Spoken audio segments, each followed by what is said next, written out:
The Galactic Commerce Station, called Ethan's Ring, was the largest trading hub in the known universe.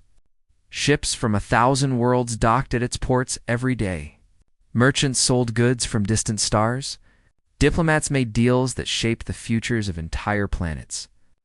And in one small conference room on the station's 47th level, Ambassador Yellen Vasquez was losing her patience. She did not show it, of course. Humans rarely did. Across the long metal table sat the delegates of the Thelakari Consortium. They were insectoid creatures, tall and thin, with hard shells that clicked when they moved. Their compound eyes reflected the light in ways that made it impossible to know where they were looking. They had 4 arms each, and they used all of them to gesture rudely while they spoke. "The proposal is rejected," said High Speaker Vrethkan. His voice buzzed like a broken machine. Again. Ambassador Vasquez smiled politely. "May I ask why?" "The documentation is insufficient. I submitted 4,000 pages of documentation yesterday. It was in the wrong format. Your office approved the format last week. That approval has been withdrawn." Vrethkan made a sound that might have been laughter. "You may resubmit using standard Thelakari commercial format 7. The guidelines are only 800 pages. I am sure your people can manage." Yellen had been doing this for 3 months. Every day she came to this room. Every day she presented a new proposal for mining rights in the Kovari system. Every day the Thelakari found a new reason to reject it. The mining rights were simple. The Kovari system had minerals that human colonies needed. Medicine required those minerals. Machines required them. People were waiting. People were sick. And every day the Thelakari stalled, those people suffered a little more. Yellen knew why they were doing it. The Thelakari Consortium had built their power by strangling young species in bureaucracy. They had done it to the Drellians, who gave up after 2 years and signed away their entire trade network. They had done it to the Morphax, who surrendered their fuel reserves just to escape the endless meetings. They had done it to a dozen other species who were new to galactic politics and did not know how to fight back. Now they were doing it. To humanity. In the observation gallery above the conference room, representatives from other species watched the negotiations. Some were there to learn. Most were there to be entertained. Watching the Thelakari break another young species was a popular sport on Ethan's Ring. "The humans will quit soon," said a Kethvari merchant to his companion. "They always do. Every species does." "I give them 1 more week," his companion replied. "I say 3 days. Look at her face. She is tired." They were wrong about that. Yellen Vasquez was not tired. She was something else entirely, but she had learned long ago to hide it. "Very well," she said to High Speaker Vrethkan. "I will resubmit in format 7. Thank you for your guidance." Vrethkan's antennae twitched with amusement. "You are welcome, Ambassador. We do enjoy these meetings, as do I." She meant it in a very different way than he understood. The days continued. Proposal 41 was rejected because of a missing signature. Proposal 42 was rejected because the signature was in the wrong color ink. Proposal 43 was rejected because the Thelakari claimed they never received it, even though Yellen had handed it to them personally. Through it all, she smiled. She thanked them for their time. She promised to do better. The watchers in the gallery grew bored. This was not even entertaining anymore. It was just sad. A few of them stopped coming, but one old creature kept watching. His name was Merchant Kethra, and he was a Valorian. His species lived for 500 years, and he had seen many things in his long life. He watched Ambassador Vasquez with careful eyes, and he did not laugh like the others. He had seen something like this before. On the 47th day of negotiations, something changed. The session began like all the others. Yellen presented her proposal. The Thelakari delegates clicked their shells and buzzed their wings and pretended to review documents they had no intention of approving. High Speaker Vrethkan made his usual insults, dressed up as professional observations, but then one of the junior delegates, a young Thelakari named Skrikstal, decided to show off for his superiors. "I do not understand why we waste time with these humans," he said loudly. They are a primitive species. They still measure time by the rotation of their birth planet. They still eat dead animals. They are barely civilized. Yellen said nothing. And they are weak, Scrixtal continued. I heard about their colony on Pharaoh Prime. They could not even get medicine to their people in time. One of them died last month. A child, I think. She died waiting for the minerals we control. The room went quiet. Yellen knew about the child. Her name was Maria Santos. She was 7 years old. She had a disease that could have been cured with medicine made from Kovari minerals. But the medicine never came, because the mining rights were stuck in endless Thelakari bureaucracy. Maria died in her mother's arms, asking why the doctors could not help her. Yellen had promised Maria's mother that she would get those mining rights. She had promised that Maria's death would not be meaningless. Scrixtal saw the silence as encouragement. He made the buzzing sound that meant laughter. Perhaps if humans were less stupid, their children would not die so easily. High Speaker Vrethkin did not stop him. The other delegates joined in the laughter. They thought this was funny. They thought this was a game. Ambassador Yellen Vasquez closed her folder. She placed her hands flat on the table. She looked up at Scrixtal. And for the first time in 3 months, she stopped smiling. I have been patient, she said. Her voice was very calm, very quiet. I have followed every rule. I have respected every custom. I have smiled through every insult and thanked you for every rejection. I did this because I believe in diplomacy. I believe that reasonable beings can find reasonable solutions. She stood up slowly. But you just laughed about a dead child. A little girl who never hurt anyone. A little girl who died because you enjoy watching others suffer. High Speaker Vrethkin shifted uncomfortably. Something in her voice was different now. Something cold. Now I'm getting annoyed. The words hung in the air like ice. In the observation gallery, old merchant Kethra suddenly stood up. He gathered his bags. He wrapped his cloak around his shoulders, and he started walking toward the exit. A younger Valorian stopped him. Merchant Kethra, where are you going? The session is not over. Yes, it is, Kethra said.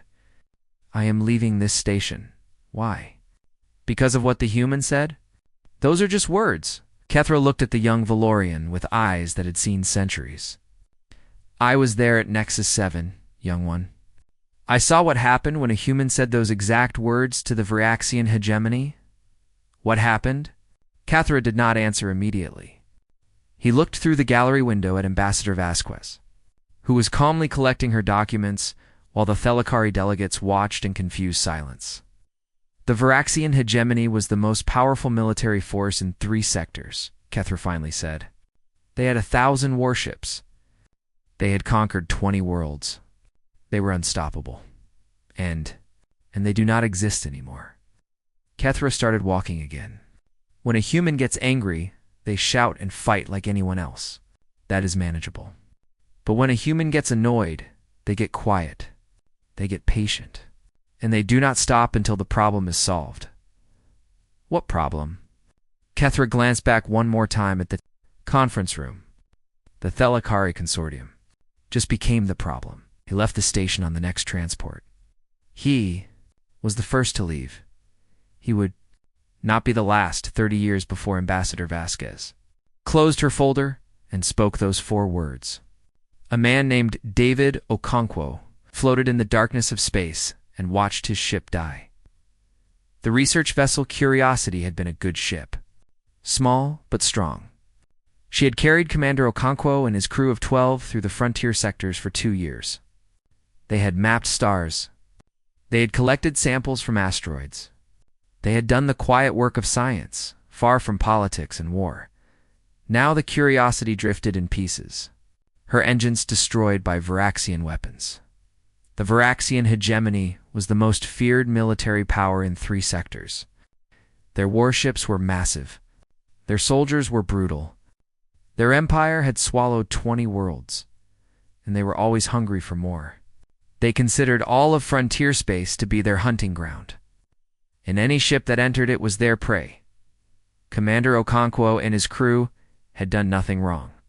They had permission to be in this sector. They had filed all the correct paperwork. None of that mattered to the Varaxians. "You are now prisoners of the hegemony," announced the Varaxian captain through the communication system. His name was Warlord Krathex, and his voice was like stones grinding together. "Your species will surrender all territorial claims in this sector. If they refuse, you will die. Slowly." The crew was taken aboard the Varaxian warship Dominance. They were pushed into small cells. They were given little food and less water. Guards walked past their cells and laughed at them. Humanity had been part of galactic society for only 10 years. They had no warships this far out. No military bases. No allies who would risk war with the Varaxians. Everyone knew that Earth's government would have to surrender. There was no other choice. Warlord Krathax broadcast images of the captured humans across open channels. He wanted the galaxy to see human weakness. He wanted Earth to feel fear. Commander Okonkwo watched all of this happen, and he did something that confused his captors very much. He cooperated.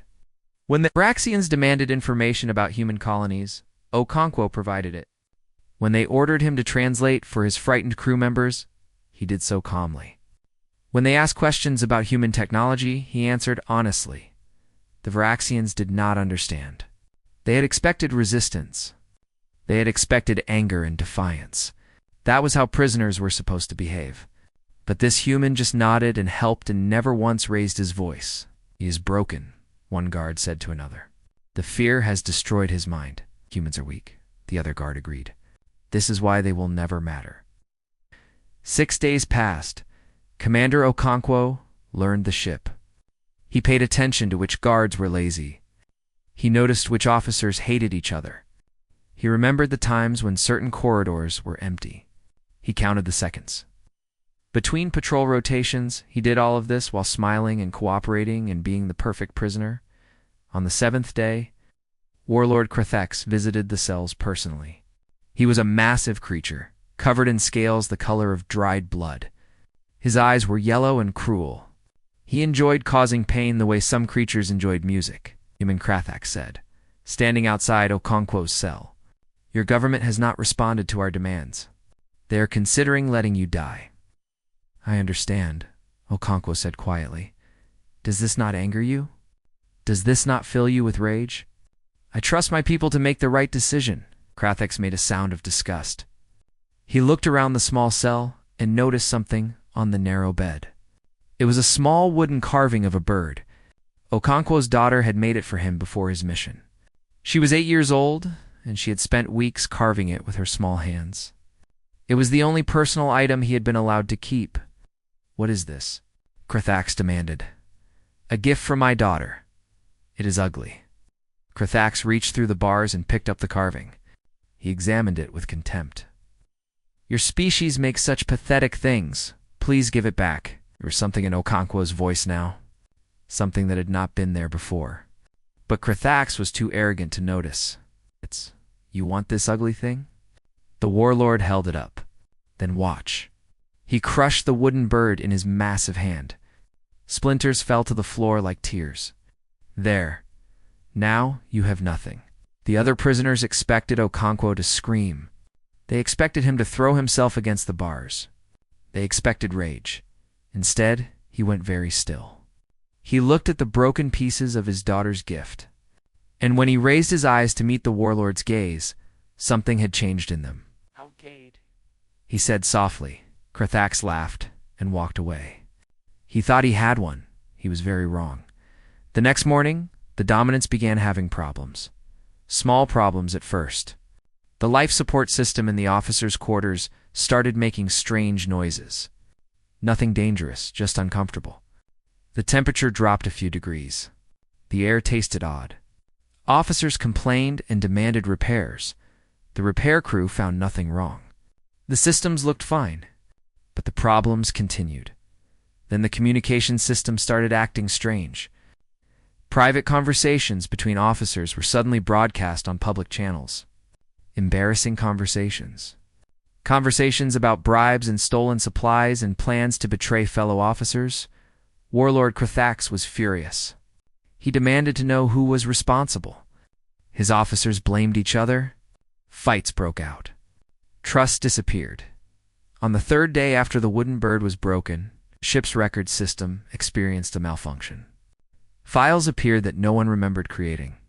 Files that showed Krathax had been lying to his superiors about the captured humans. Files that proved he was keeping seized valuables for himself instead of sending them to the hegemony. These files were automatically sent to hegemony command before anyone could stop them. Krathax received a very angry message from his superiors. An investigation was launched. His own officers began cooperating with investigators to save themselves.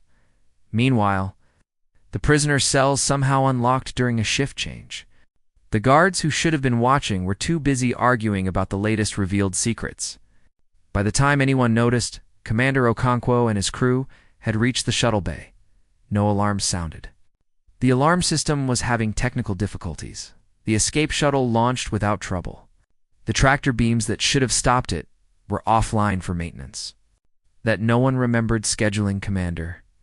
Okonkwo flew his crew to safety while the Dominants descended into chaos behind them. Warlord. Krathax was arrested by his own troops 2 days later. The evidence against him was overwhelming. He screamed that he had been framed, that the human prisoner had somehow done this, but no one believed him. How could one unarmed human in a locked cell destroy a warlord? The investigation spread. More corruption was found. More officers were arrested. The scandal grew so large that it destabilized the entire Varaxian hegemony. Species they had conquered saw weakness and began to rebel. The military that had seemed unbeatable started to crack. Within 10 years, the hegemony collapsed. It reformed into a democratic federation that still exists today. Historians trace the beginning of that transformation to a single event. The Nexus 7 incident. Commander Okonkwo never spoke publicly about what he did. When asked, he would simply say that he got lucky. But those who studied the events closely knew the truth. Every malfunction, every leaked file, every convenient coincidence had been planned. One man with no weapons, no allies, and no resources had dismantled a military dictatorship. He had done it with patience. He had done it with observation. He had done it by understanding that the Varaxians' greatest weakness was their own corruption and distrust. And he had done it all in 7 days. Starting from the moment they broke his daughter's gift, the story spread through the galaxy. It became a legend, a warning. Most species forgot about it eventually. The Varaxians were gone, after all.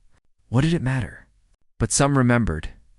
Old creatures like Merchant Kethra, who had been doing business near Nexus 7 when it happened, who had watched the most powerful military in 3 sectors destroy itself after a single human said 4 quiet words. Now, 30 years later, those same words had been spoken again, and Kethra knew better than to stay and watch what came next. Vilakari did not understand what had happened in the conference room. High Speaker Vrethken discussed it with his advisors that evening. They sat in their private chambers and clicked their shells and tried to make sense of the human ambassador's behavior.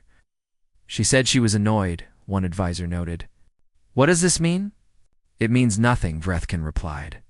Humans say many things. They are emotional creatures. She was upset, and now she will go back to her quarters and cry, and tomorrow she will return to the negotiations with another useless proposal. But she did not seem upset.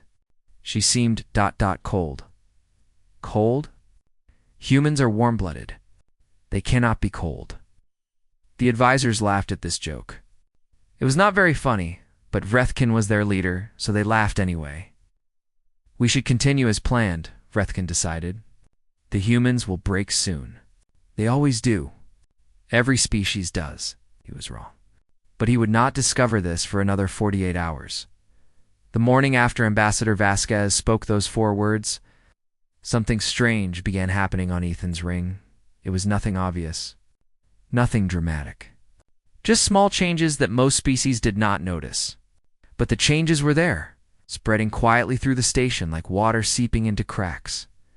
Dr. Amara Ase was a xenolinguist. worked in the station's cultural exchange department. She studied alien languages and helped species communicate with each other. It was quiet work, academic work, the kind of work that no one paid much attention to. On this particular morning, Dr. Yusei started a new research project. She told her supervisor that she wanted to document the different trade dialects used by Thelakari merchants. It was a reasonable project. Languages were her specialty. Her supervisor approved it without much thought. Dr. Yusei spent the day talking to Thelakari traders in the marketplace. She asked about their business terms. She recorded their conversations. She took careful notes about the words they used and the companies they mentioned. By evening, she had identified 17 different shell companies that the Thelakari consortium used to hide their money. She had names. She had account numbers. She had connections that the consortium had spent decades keeping. Secret, she sent this information to Ambassador Vasquez in an encrypted message. Then she went to dinner and talked about linguistics with her colleagues as if nothing had happened. Lieutenant Chen Weilin was on shore leave. He was a navigation officer from a human transport ship, and he had 3 days to relax before his next assignment. Most officers in his position would spend their time resting or sightseeing. Lieutenant Chen went to the casino. He was very good at cards. Not because he cheated, but because he understood probability and he could read body language. These skills made him excellent at games that involve bluffing. He won a lot of money that first night.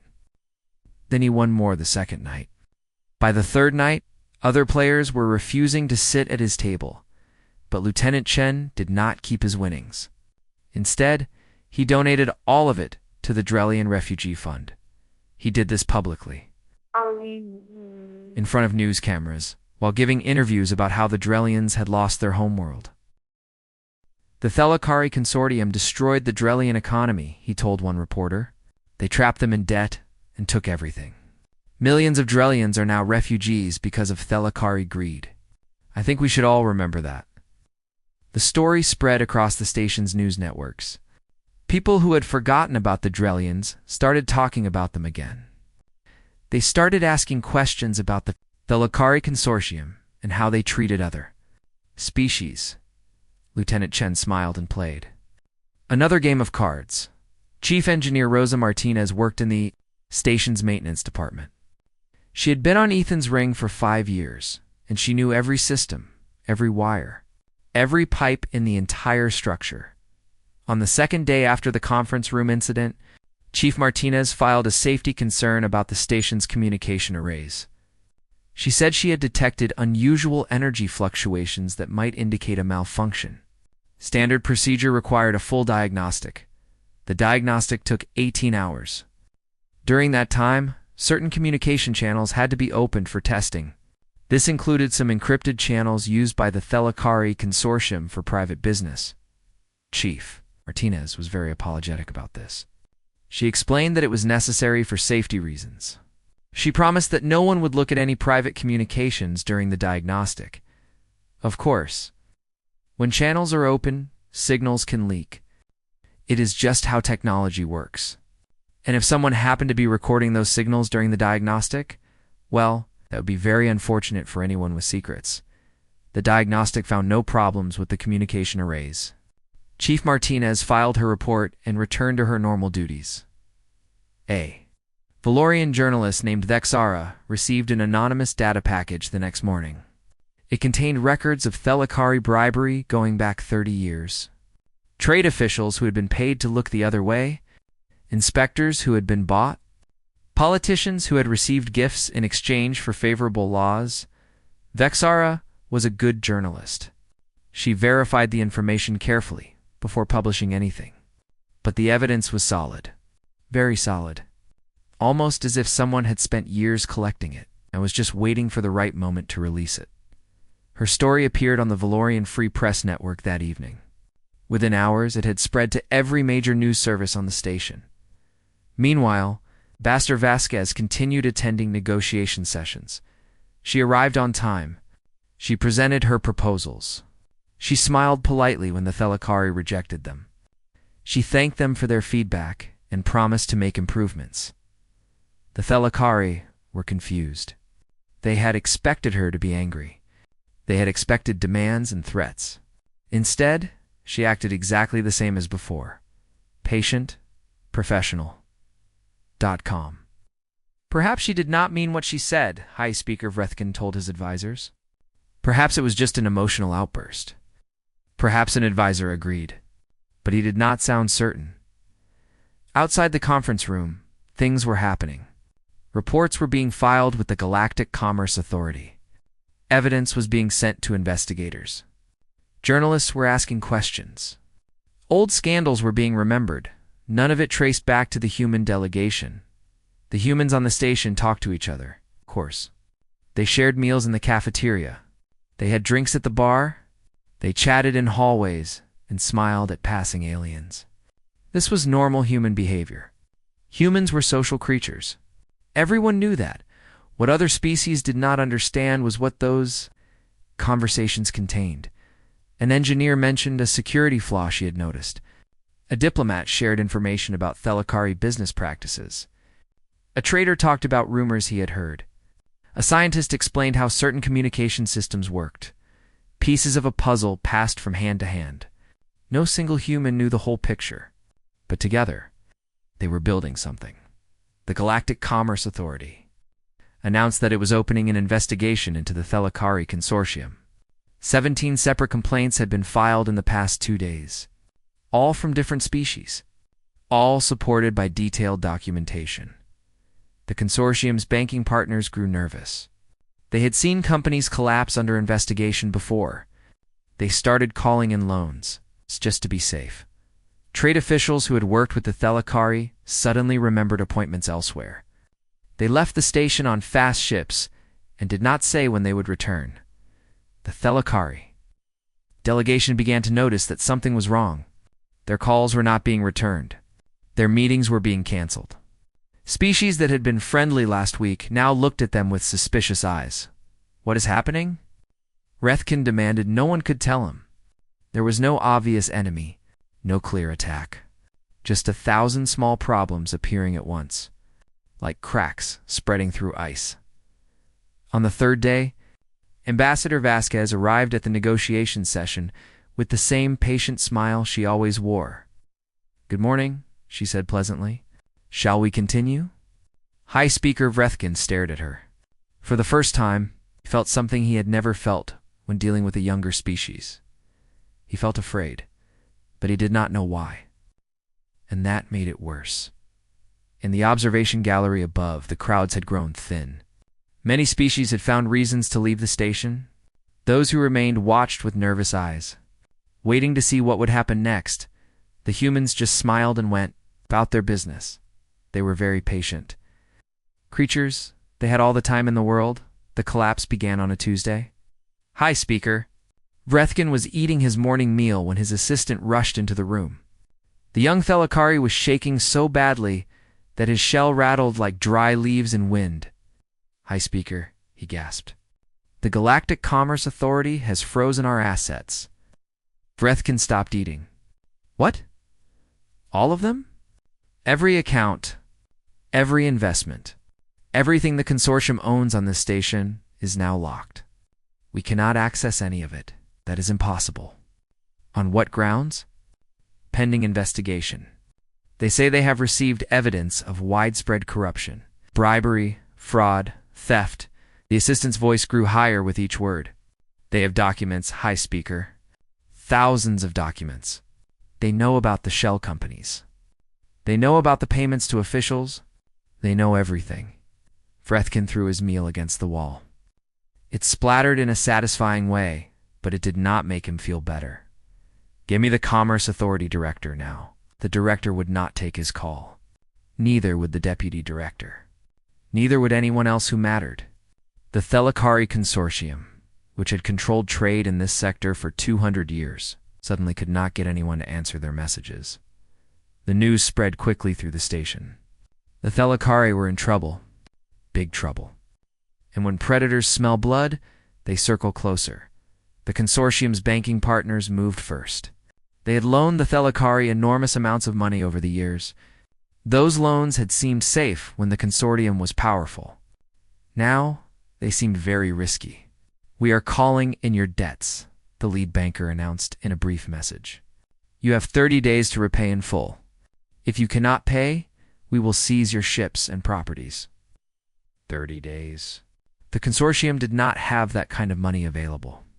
Their assets were frozen. Their income had stopped. They were trapped. Vrethkin called an emergency meeting of the consortium leadership. The 4 species that made up the consortium gathered in their private chamber. They had worked together for 200 years. They had crushed countless rivals. They had always presented a united front. That unity lasted approximately 15 minutes. "This is your fault," accused the representative from the Skethri, pointing at Vrethkan. "You provoked the humans. You let that fool Skrixtol mock their dead child. My fault?" Vrethkan's wings buzzed with fury. "Your species handled the shell companies. If anyone exposed us, it was your incompetent accountants." "Our accountants? The bribery records came from your offices." "That is a lie." The 4 species turned on each other like hungry animals. Centuries of hidden resentments boiled to the surface. Each blamed the others. Each accused the others of betrayal. Each began to wonder if maybe, just maybe, one of their partners had sold them out to save themselves. The alliance that had terrorized young species for 200 years cracked apart in a single afternoon, but the worst blow was still coming. It came from below. The Thelakari consortium employed thousands of workers on Ethan's ring. These were the lower castes of their society, the ones who cleaned the floors and loaded the cargo and served the food. They had no power. They had no voice. They existed only to work and obey. The consortium leadership had never thought much about these workers. Why would they? Workers were replaceable. Workers were nothing, but someone had been thinking about them. Over the past 3 months, humans had been visiting the lower decks of the station. They ate in the workers' cafeterias. They sat in the workers' rest areas. They did not make speeches or organize meetings. They just talked. They asked the workers about their lives. They learned their names. They listened to their complaints. They heard stories about unfair treatment and stolen wages and broken promises. "That sounds difficult," the humans would say. "Have you talked to other workers about this? Do they feel the same way?" Of course they did. Everyone felt the same way. But no one ever talked about it. No one dared. Why not? The humans asked. The workers could not answer. They had never thought about why not. It was just how things were. It was how things had always been. What if things could be different? The humans asked. What if you simply stopped, all of you at once? What would happen then? The workers had never considered this. The idea was strange and frightening. But once it was planted, it would not go away. On the day the consortium's assets were frozen, something remarkable happened. A cargo loader named Trexville put down his equipment and sat on a crate. When his supervisor demanded that he return to work, he simply said, no. Across the station in a kitchen, a food preparer named Skithra turned off her stove and removed her apron. I am taking a break, she announced. I do not know when I will return. In a cleaning bay, in a maintenance tunnel, in a warehouse, in a shipping dock, workers stopped working. They did not shout or fight or make demands. They just stopped and they talked to each other. For the first time in their lives, they shared their grievances openly. They discovered that they were not alone. They discovered that everyone felt the same anger, the same frustration, the same desire for change. The work stoppage spread like fire. Within hours, half the consortium's operations on the station had halted. Within a day, it was 3/4. Supply chains that had run smoothly for decades suddenly froze. The consortium leadership panicked. They threatened the workers with punishment. They promised rewards for anyone who returned to work.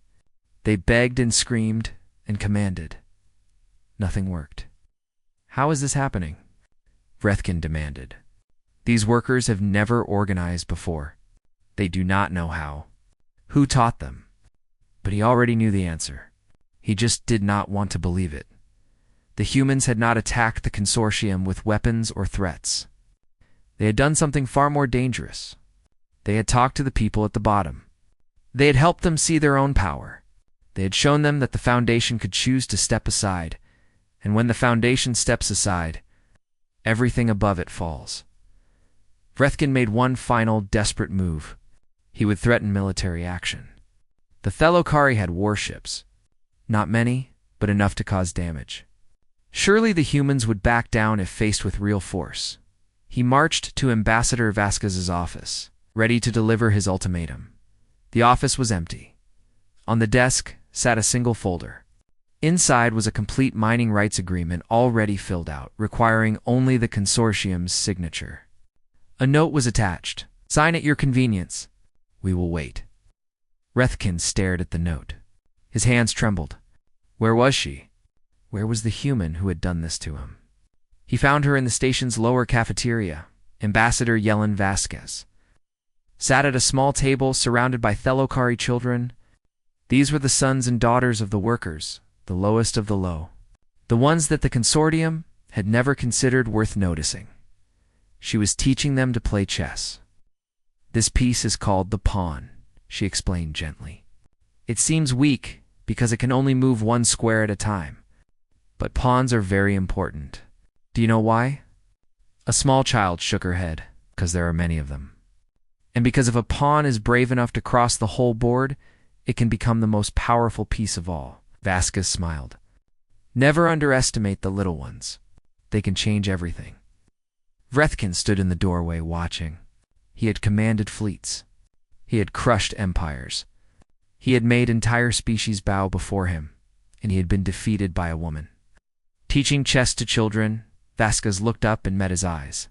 She did not gloat. She did not mock. She simply waited with that same patient expression she had worn for 3 months.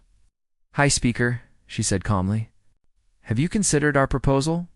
He had no words. His empire was crumbling. His allies had betrayed him. His workers had abandoned him. Everything he had built was falling apart, and there was nothing he could do to stop it. The human had not raised a weapon. She had not made a single threat. She had simply gotten annoyed and then waited for the consortium to destroy itself. Vrethkin looked at the children learning chess. He looked at the workers who had finally found their voices. He looked at the folder in his hand containing the agreement that would end everything. For the first time in his life, he understood what humans truly were. They were not weak. They were not primitive. They were patient predators who did not need claws or fangs to hunt. They just needed time, and they always had plenty of that. 5 years later, a young Varaxian student named Krathel sat in a lecture hall at the Meridian Academy. This was the most famous school in the galaxy. Only the brightest students from every species were allowed to attend. Krathel had worked his whole life to earn his place here. Today's class was xenanthropology, the study of alien cultures. The professor was an old Valorian named Kethra. He moved slowly and spoke softly, but his eyes were sharp. Those eyes had seen 500 years of galactic history, Masuze Professor Kethra announced. "We will discuss the patience doctrine." He touched a control panel, and a holographic image appeared above his desk. It showed a human female with dark hair and calm eyes. Krathel recognized her from his history lessons. "Ambassador Yellen Vasquez," the professor said. 5 years ago, she spoke 4 words to the Thelokari consortium. Within 2 years, the consortium had completely collapsed. Their alliance shattered. Their economy destroyed. Their workers freed. 200 years of power ended. Kethvari student raised her hand. "Professor, how is this possible? The humans had no military presence. They had no economic leverage. How could one ambassador destroy an empire?" "An excellent question." Professor Kethra smiled. "And the answer lies in understanding what humans truly are." He changed the holographic display. Now it showed an image of ancient Earth millions of years ago. Primitive humans chased animals across an endless grassland. Most predators in the galaxy evolve speed or strength or venom, the professor explained. They catch their prey quickly, or they fail. But humans evolve differently. They became persistent predators. The image showed a human following an animal. The animal was faster. It ran away easily. But the human kept walking. Hours passed. The animal ran again. The human kept walking. Days passed. The animal grew tired. The human kept walking. Humans do not need to be faster than their prey, Professor Kethra said. They simply need to be more patient. They follow and follow and follow until their target cannot run anymore. This is how they hunted for millions of years. He turned off the display. When humans built civilization, this trait did not disappear. It simply changed form. Modern humans do not chase animals. They chase goals. And they do not stop chasing until those goals are achieved, no matter how long it takes. Krathel thought about his own species, the Varaxians. They had been warriors once. They had conquered through force and fear. But that approach had failed against humans 30 years ago. A single human prisoner had destroyed their entire hegemony without firing a single shot. The Thelakari made a common mistake, the professor continued. They thought human patience was weakness. When Ambassador Vasquez smiled through their insults, they believed she was afraid. When she cooperated with their demands, they thought she was broken. He shook his head slowly. They did not understand. A human who is angry will shout and fight. This is manageable. You can see it coming. You can prepare for it. But a human who is annoyed becomes something else entirely. They become quiet. They become focused. They start planning. Professor Kethra pulled up another display. This one showed survey results from across the galaxy. The title read, "What phrases from other species concern you most?" The number one answer, selected by 847 different species, was, "Now I'm getting annoyed, human standard." The students murmured among themselves. Krathel felt a chill run down his spine.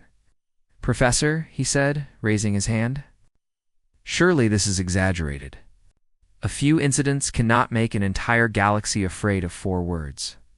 Professor Kethra looked at him with ancient eyes. "Young one, let me ask you something. In the 35 years since the Nexus 7 incident, and the 5 years since the Vasquez affair, how many species have deliberately provoked humanity?" Krathel thought about it. He could not think of a single example. "Precisely," the professor said. "Not because humans are violent. Statistically, they are among the least militarily aggressive species in the galaxy. They prefer trade and diplomacy. They genuinely want peaceful relationships." He paused. "But when you push a human too far, when you cross lines that should not be crossed, something activates in them. An ancient survival instinct that their ancestors developed on the plains of their homeworld. They stop reacting. They start hunting." The professor walked slowly across the front of the lecture hall. The Varaxian hegemony had 1,000 warships. Commander Okonkwo had a maintenance closet in 7 days. The hegemony does not exist anymore. He let that sink in. The Thelakari Consortium had 200 years of economic dominance. Ambassador Vasquez had patience and a willingness to talk to the people everyone else ignored. The consortium does not exist anymore. Professor Kethra stopped walking and faced his students directly. When you anger a human, you get a fight. When you annoy a human, they get creative. And human creativity, combined with human patience, has toppled more empires than any weapon ever built. The lecture ended shortly after. Students filed out of the hall, talking quietly among themselves. Many of them looked troubled. They had grown up thinking of humans as friendly, harmless creatures. Now, they saw something different beneath that. Friendly Surface Krathel stayed behind. He had more questions. "Professor," he said, approaching the old Valorian, "you speak as if you witnessed these events personally." "I did." Kethra gathered his materials slowly. "I was there at Nexus 7. I was doing business nearby when Commander Okonkwo was captured. I watched the Varaxian hegemony tear itself apart and the Vasquez affair. I was in the observation gallery when she spoke those 4 words. I left the station immediately. I knew what was coming." Krathel hesitated before asking his next question. "Are humans really that dangerous?" The professor stopped what he was doing. He looked at the young Varaxian with something like sadness. Dangerous is not the right word, he said. Humans are not cruel. They do not enjoy causing pain. They genuinely believe in fairness and justice and helping others. In many ways, they are the kindest species I have ever encountered. He picked up his bag and walked toward the door. But they remember. They always remember.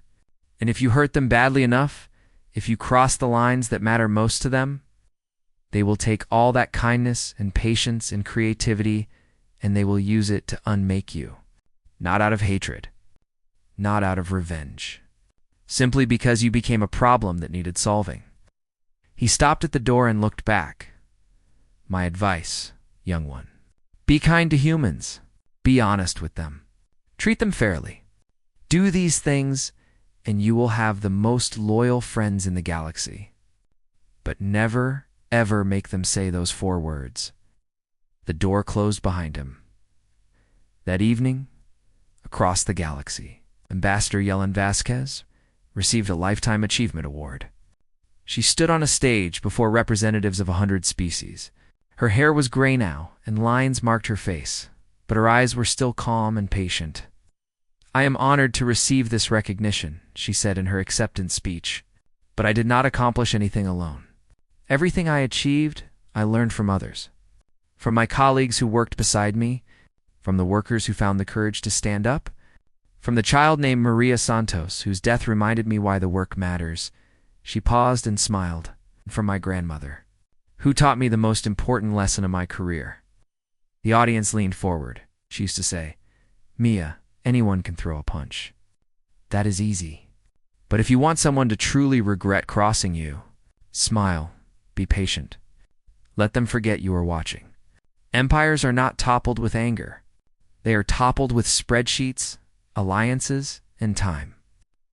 The audience laughed. Vasquez laughed with them, but across the galaxy, diplomats from several species shifted uncomfortably in their seats. They suddenly remembered old insults they had given to human colleagues. Old deals they had broken. Old promises they had not kept. None of those humans had seemed angry at the time. They had just smiled and moved on. But now those diplomats wondered, were those humans still smiling? Were they still patient? Were they still watching? Or were they, perhaps, just a little bit annoyed? The thought kept many of them awake that night, and somewhere, in quiet offices and crowded cafeterias and peaceful homes across 1,000 worlds, humans went about their lives. They laughed and worked and loved and dreamed. Just like any other species, but deep inside each of them, buried beneath the kindness and the patience and the friendly smiles, something ancient waited. It had waited on the plains of Earth. For millions of years, it could wait a little longer. It always could.